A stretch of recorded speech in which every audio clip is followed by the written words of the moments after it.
Superposition theorem पढ़ेंगे, जिसमें हम लोगों के पास जिसमें हमें पता लगता है कि दो या दो से ज़्यादा हम लोगों के पास अगर वोल्टेज या करंट सोर्स लगे हुए हैं किसी सर्किट में, तो हमें कहीं इस ब्रांच में या सर्किट में करंट मालूम करना हो तो हम कैसे करेंगे।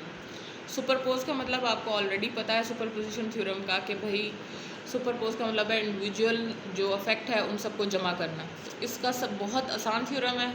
इसमें यह है कि आप देखें, आप लोगों के पास दो वोल्टेज सोर्सेज लगे हुए हैं, एक E1 जो कि 6 वोल्ट का है, दूसरा क्या है E2 जो कि 12 वोल्ट का है। R1 120 ओम्स की है, R2 240 ओम्स की है और R3 क्या है 200 ओम्स की है। आप लोगों ने इसमें क्या करना होता है कि पहले आप लोग इसको रिमूव करेंगे और इसकी इंटरनल रेजिस्टेंस जो कि वोल्टेज सोर्स के साथ हम हमेशा सीरीज़ में लगाते हैं, उससे उसको जो है ना रिप्लेस कर देंगे। और फिर आप लोगों ने हमसे जो उन्होंने सवाल पूछा है, ये हमारे पास है एग्जाम्पल 11.1। तो हमसे जो उन्होंने सवाल पूछा है, उन्होंने ये कहा है कि हम आप लोगों को R3 के अंदर से R3 में इसकी 6 वोल्ट की वजह से और 12 वोल्ट की वजह से, इन दोनों की वजह से जो करंट यहाँ पर सुपरपोज होके हमें मिल रहा है ना, टोटल करंट, वो मैं आप लोगों को बताऊँ, वो हमने निकालना है। तो अब हमने क्या किया है कि पहले हम लोगों ने 12 वोल्ट की बैटरी को, उसकी इंटरनल रेजिस्टेंस जो कि ये बनती है सीरीज़ में इसके साथ, उससे हमने रिमूव कर दिया, यानी हमने इसको रिमूव कर दिया। तो सर्किट क्या हो गया, 6 वोल्ट की बैटरी आप लोगों ने लगी रहने दी। सबसे पहले आप ये देख रहे हैं कि इसके अंदर से R3 में कितना करंट जाएगा। ये देखिए, जो E1 से करंट टोटल निकल रहा है यहाँ तक, वो क्या आप लोगों ने कहा है IA, और आगे जाके वो इसमें डिवाइड हुआ है दो, एक वो R2 के क्रॉस जा रहा है और एक किसके क्रॉस जा रहा है R3 के क्रॉस, जिसे हम लोगों ने अपने लिए नाम दिया है I1, क्योंकि हमारा मेन मकसद क्या है कि हम R3 के क्रॉस करंट मालूम करें।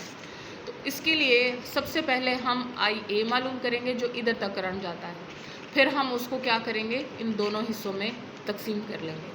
ये अब R2 और R3 आपस में आप देख सकते हैं सर्किट में पैरेलल लगे हुए हैं।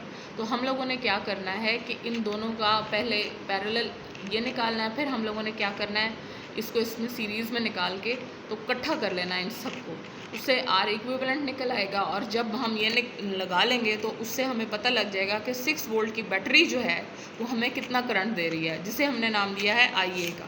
तो R इक्विवेलेंट 1 जो है वो R1 इसके बराबर, और ये देखें ये दोनों R2 R3 आपस में पैरेलल हैं, वो इसके बराबर निकलेंगे। तो हमारे पास जो R इक्विवेलेंट 1 यानी ये और ये, इन सब का इक्विवेलेंट, इन तीनों का जो निकला है वो ये वर्कआउट हुआ है, वो है 229 ओम्स का। उसके बाद IA करंट जो कि यहाँ तक आ रहा था वो कितना हो गया आप लोगों के पास, V जो कि ये वोल्ट ऑफ बैटरी, नीचे क्या हो गया R इक्विवेलेंट 1। तो हम लोगों ने 6/6 डिवाइडेड बाय 229 ओम्स निकाला, जो कि 26.2 मिली एम्पेयर करंट बन गया। अब अगर आप देखें तो ये करंट इस टाइम क्या है 26.2 मिली एम्पेयर, यहाँ तक सही हो गई कहानी। ये देखिए यहाँ तक करंट 26.2 मिली एम्पेयर है। अब ये इधर भी डिवाइड होगा और इधर भी डिवाइड होगा, चूँकि R2 R3 के पैरेलल है तो इधर हम क्या लगा सकते हैं, करंट डिवाइडर रूल।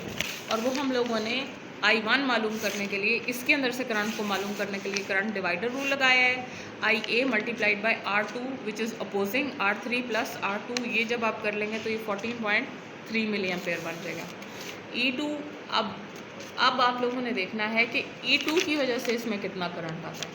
E2 की वजह से जो यहाँ तक करंट आया उसे आप लोगों ने क्या नाम दिया, IB का। फर्दर जो ये डिवाइड हुआ है R3 में, उसे आप लोगों ने नाम दिया है I2 का। और ये देखिएगा ये I छोटा है ताकि बड़े I से आप लोगों को फ़र्क मालूम हो सके। और इधर जो करंट गुजर गया है वो है 120 ओम।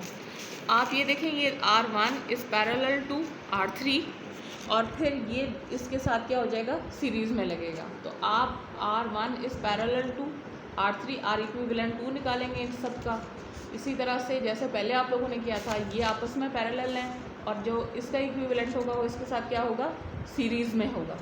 तो R1 multiplied by R3 over R1 plus R3, ये तो इन दोनों का इक्विवेलेंट निकल आया। प्लस क्या हम लोगों ने कर दिया, चूँकि इसके साथ ये सीरीज़ में है तो प्लस हम लोगों ने कर दिया R2।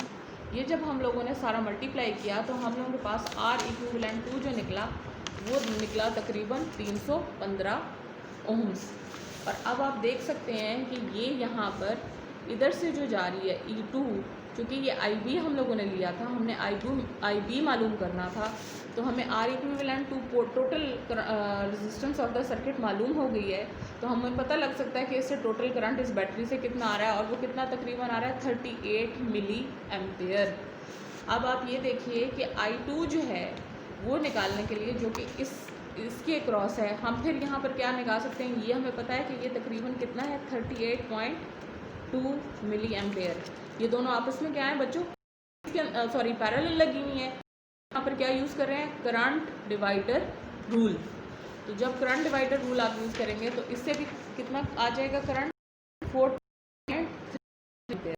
अब हमने फाइनली जो कि हमारे पास R3 जो हमें मालूम करने के लिए क्या कहा गया था कि R3 में से जो करंट पास हो रहा है, आप देखें इधर से आने वाले डायरेक्शन जिसे आप लोगों ने नाम दिया था वो इस तरह से थी, और इधर से आने वाली डायरेक्शन भी क्या थी, I2 जिसे आप लोगों ने नाम दिया था, वो दोनों करंट की डायरेक्शंस यहाँ पर क्या है, सेम है। इस वजह से आखिर में आप लोगों के पास I3 जो है वो क्या हो जाएगा, ऐड हो जाएगा, मनफी होने की बजाय क्या हो जाएगा, ऐड हो जाएगा, depending upon the polarity of the battery. I1 plus I2 ये देखें 14.3 जमा 14.3, तो आप लोगों के पास कितना करंट आ गया, 28.6 मिली एम्पेयर। एक बड़ी मज़े की बात आपकी किताब में लिखी हुई है, आप लोगों ने ये मालूम किया है कि I1 जो आप लोगों ने मालूम किया बेशक 6 वोल्ट की बैटरी है, लेकिन वो भी क्या है 14.3 मिली एम्पेयर है, और I2 बेशक 12 वोल्ट की बैटरी से निकल रहा है, लेकिन उसमें करंट क्या है, वो भी सेम निकला है। तो ये कहते हैं कि ये बात बिल्कुल, ये the fact that I1 and I2 happen to be equal, कि वो एक दूसरे के बराबर है, बड़ी ख़ास बात है इस ख़ास सर्किट के लिए। ये जो आप लोगों के पास एग्जाम्पल क्या है 11.1 है। Thank you class.